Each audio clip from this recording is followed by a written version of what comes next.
Hi, I'm Gale Peterson, Golf Magazine Top 100 Teacher.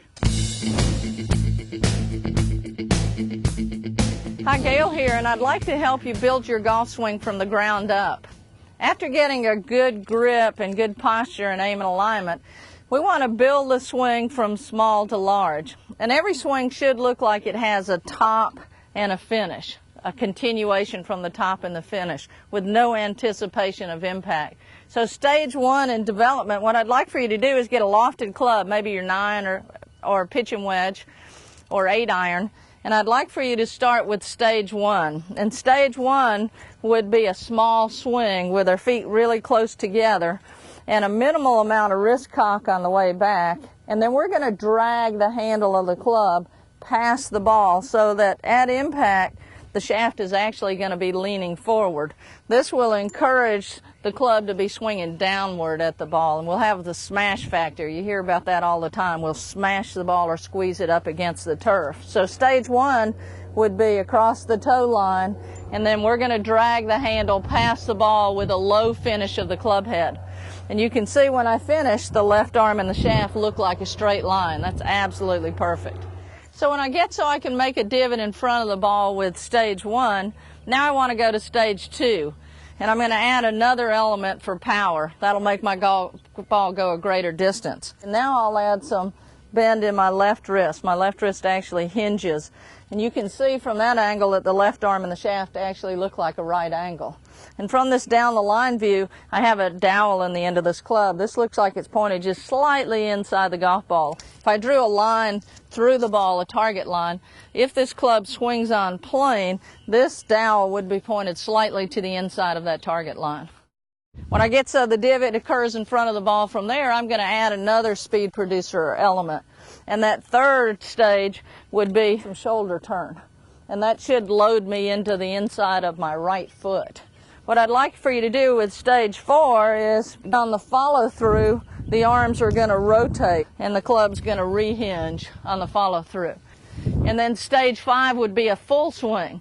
And the only thing I have to add for the full swing would be a full body release to the finish.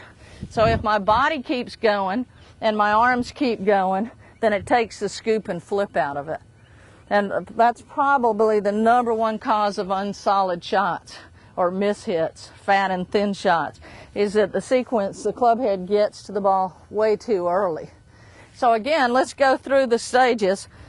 So stage one would be a small swing with a minimal amount of wrist cock, and I'm just going to turn through and take a divot in front of the ball. Now to add more power, I'm going to add a little bit more wrist cock on the backswing.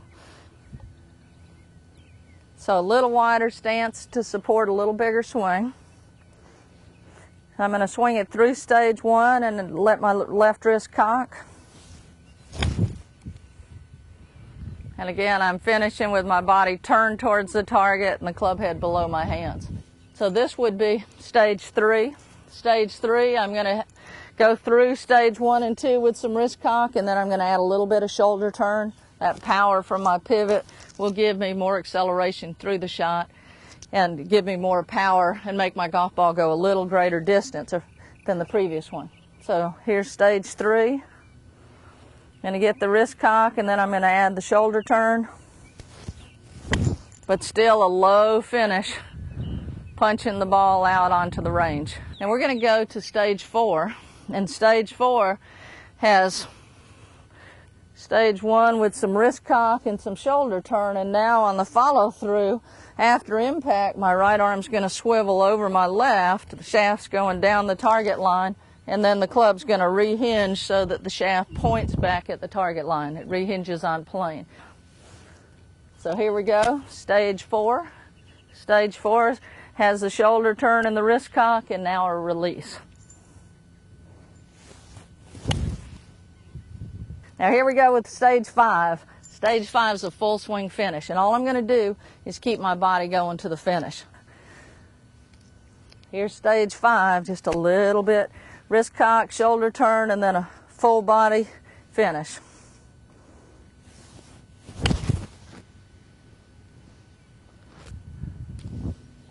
So remember, Work from the ground up. Build your swing from the ground up. Go through stage 1 with minimal amount of wrist cock and a low finish. Then go to stage 2. Add some wrist cock, again with a low finish. Then to stage 3, add a little body, low finish. And then stage 4, add a little bit more release. And then to get to stage 5, just let your body go to a full swing finish all the way through the shot. So again, build your swing from the ground up. And if you're having problems with your game, come see us at beautiful Sea Island.